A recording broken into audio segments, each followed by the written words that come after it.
Hindi pa rin humuhupa ang baha sa ilang lugar sa Maynila. Dahil dyan, pahirapan ang pagdaan ng mga sasakyan. Ang update sa sitwasyon sa Maynila, alamin natin kay Noel Talakay ng PTV Live.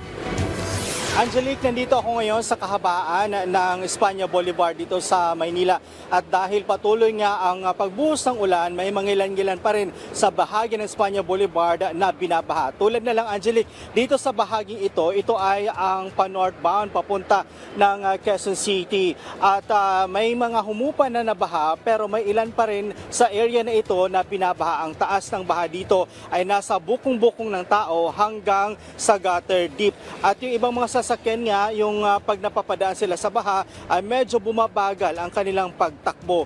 Ganon din yung bahagi ng sa may pa-southbound area ng Espanya Boulevard na ang taas naman ng baha doon ay nasa gutter deep ang taas ng baha doon, Angelique.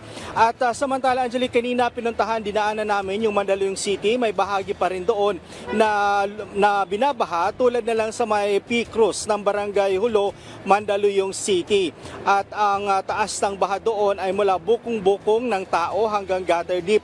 May mga nahihirapan pang dumaan ng mga sasakyan, kapansin-pansin din sa lugar na may ginagawa na kalsada. Yung ibang sasakyan tulad ng taxi ay hindi na tumutuloy sa pagtawid sa baha. Ayon naman sa mga residente doon, halos taon-taon binabaha ang lugar at taon-taon din may ginagawang kalsada.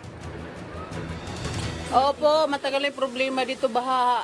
Mula dito nung ginawa yan hanggang ngayon, hindi pa rin siya na ayos. Pero pag umuulan na malakas, ganito bumabaha talaga, sir.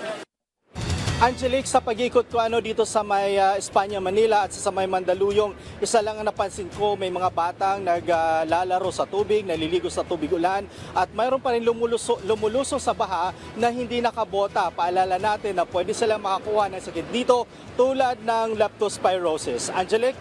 Yes, Noel, dun sa mga napuntahan mo sa Mandaluyong, umabot ba sa loob ng bahay ang baha?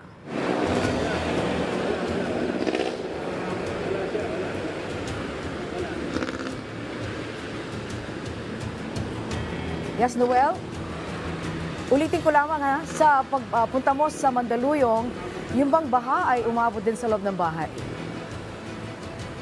Okay, mukhang hirap po ang communication ni Noel Talakay. Maraming salamat.